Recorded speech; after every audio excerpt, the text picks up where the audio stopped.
Oftentimes, people associate Super Bowl winning quarterbacks with superstars. Who can blame them, though? Quarterback is arguably the most important position on a football team, so it would make sense that the best teams are led by some of the best quarterbacks. While that is typically the case, there are a handful of examples of a team winning a Super Bowl with a not-so-great quarterback at the helm. As the old adage goes, defense wins championships. Here are the worst quarterbacks to ever win a Super Bowl. Trent Dilfer.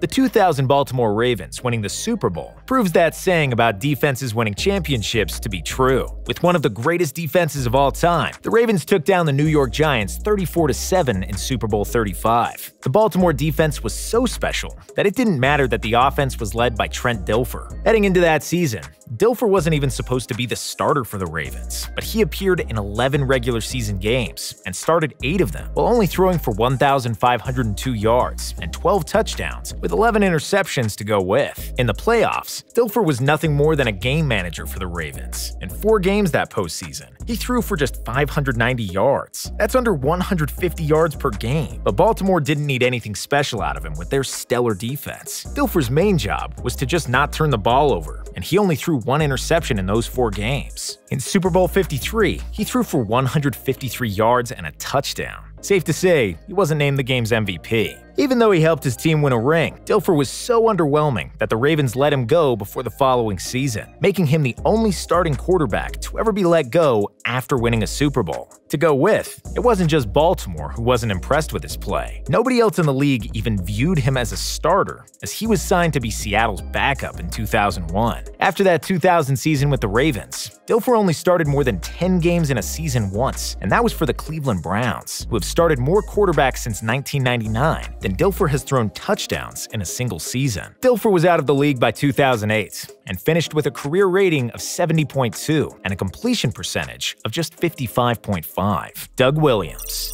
Similar to Dilfer, Williams was not the starter heading into the season that his team won the Super Bowl. In 1987, Williams started only 2 regular season games for the Washington Redskins, who lost both of those games, before leading them to a win in Super Bowl 22. Williams made history in the process, as he became the first black quarterback to start in a Super Bowl, let alone win one. He also won Super Bowl MVP, as he was on fire that game, throwing for 340 yards and 4 touchdowns in a 42-10 thrashing of the Denver Broncos. If only the rest of Williams' career went like that Super Bowl game did. Over a 9-year career with the Redskins and Tampa Bay Buccaneers, Williams completed only 49.5% of his passes and threw for 100 touchdowns with 93 interceptions. In 7 career playoff games, he completed just 40.2% of his passes, while throwing more interceptions than touchdowns, with 11 picks compared to 9 touchdowns. All throughout his career, Williams struggled with accuracy, as his best completion percentage for an entire season was 56.6%. Nobody can ever erase Williams' name from the history books for his memorable performance in Super Bowl 22, but that doesn't mean he doesn't deserve to be on this list. Brad Johnson.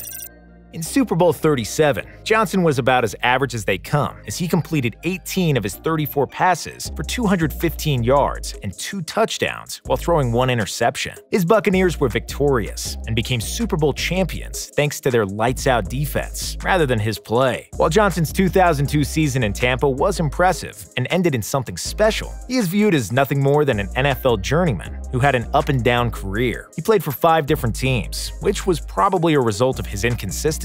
Some years he would look great, and others not so much. For example, in 2002, he made the Pro Bowl after throwing for 22 touchdowns and 6 interceptions. Johnson followed it up by throwing 26 touchdowns and 21 interceptions in 2003. It was a similar flip of the switch that was seen after he threw 24 touchdowns to 13 interceptions in 1999, before throwing 11 touchdowns and 15 picks in 2000. Johnson was never able to cement himself as a reliable, great player in the league, but his claim to fame will forever be leading his team to a Super Bowl ring. Jim Plunkett.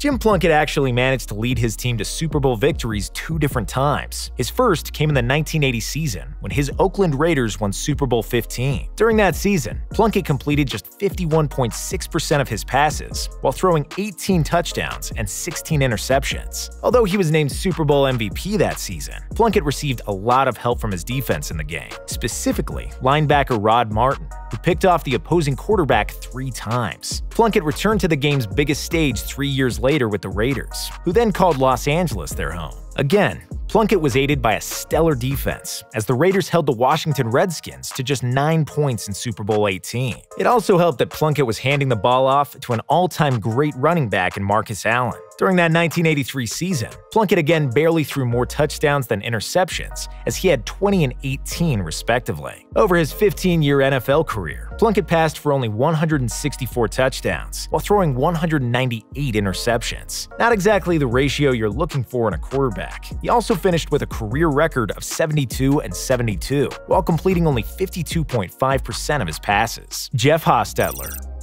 Jeff Hostetler almost wasn't even eligible for this list, as two key moments changed his life. First, in a Week 15 game during the 1990 season against the Buffalo Bills, the New York Giants starting quarterback Phil Simms went down with a broken bone in his foot, ending his season. As a result, the Giants were forced to turn to Hostetler, and all hope seemed to be lost for the G-Men. Prior to replacing Simms, Hostetler had only appeared in 2 games in his entire career. The second moment came in the Super Bowl that season, when Scott Norwood missed one of the most infamous kicks in NFL history at the end of Super Bowl 25. Norwood had a chance to win the game for his Buffalo Bills, with a 47-yard attempt with 8 seconds left in the game. He missed it wide right as the Giants won 20-19, making Jeff Hostetler a Super Bowl winning quarterback. Over his 15-year career, Hostetler only started all 16 games in a season one time, where he completed 57.8% of his passes, threw 20 touchdowns and 16 interceptions, while also fumbling 6 times for the Los Angeles Raiders in 1994. His career stats weren't that bad, as he finished with a career completion percentage of 58 and threw 94 touchdowns and 71 interceptions. But Hostetler never became a franchise quarterback.